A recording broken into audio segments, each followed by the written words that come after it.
인간은 항시 전쟁 중이다.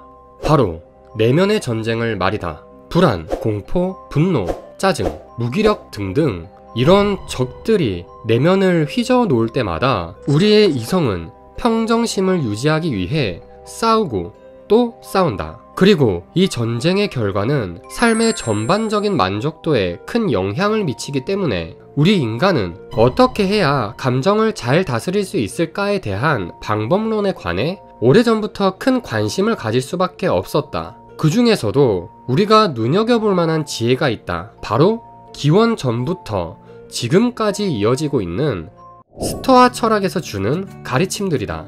잠깐, 철학이라는 말을 들으면 알레르기 반응을 보이는 분들이 많다는 것을 잘 안다. 하지만 걱정하지 않아도 된다. 스토아 철학은 실제 삶에 실용적으로 적용할 수 있는 지혜를 다루는 데 초점을 두고 있으며 이 영상에서 최대한 누구나 쉽게 이해할 수 있도록 핵심을 정리해 놓았기 때문이다. 라이언 홀리데이의 저서이자 뉴욕타임즈 베스트셀러인 스토아 수업에서는 스토아 철학을 어떻게 삶의 기술로서 활용할 수 있을지에 대한 유용한 내용들이 나온다. 스토아 철학의 기본 핵심 전제부터가 일단 불행이 인간의 행복을 감소시킬 수 없다이다. 수많은 사람들에게 행복을 일깨워준 스토아 철학의 탄생부터가 이미 불행으로 시작되었다는 사실이 이를 잘 반영한다.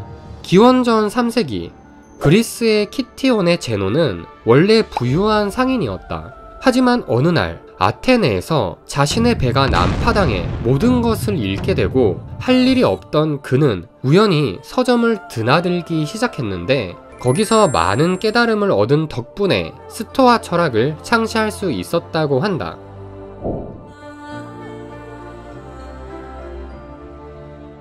우리 인간이 아무리 순간의 사건을 불행이라고 판단 내려봤자 장기적인 관점에서 그 불행이 나에게 오히려 잘된 일이 될 수도 있는 것이다. 그래서 순간적인 불행에 대해 섣부른 편견을 갖지 않는다면 물론 이 지혜를 매 상황마다 적용하는 것은 힘들겠지만 최소한 그렇게 하려는 태도라도 갖고 있다면 우리의 삶은 분명 훨씬 행복해질 것이다.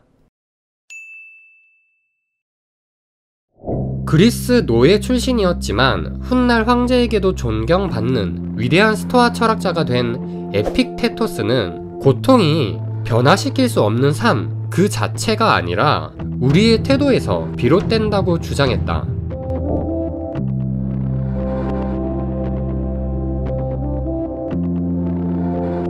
인간은 사건 그대로를 받아들이지 않는다. 우리가 실제로 느끼고 경험하는 사건이라는 것은 그 일에 대한 개인의 해석이 함께 포함된 것이다.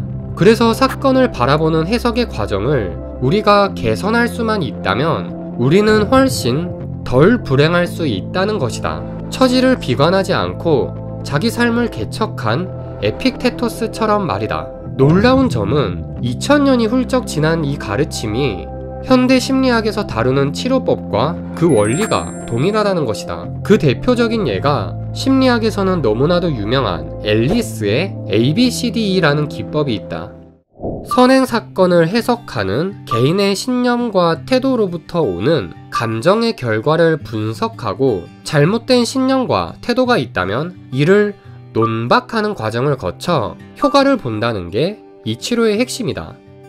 뭔가 이론적이라 어려워 보일 수 있지만 결국 스토아 철학에서 말하는 사건에 대한 개인의 태도와 해석이 근본적인 문제라는 것과 그 맥락이 같다. 스토아 철학은 그만큼 시대를 앞서간 것이다.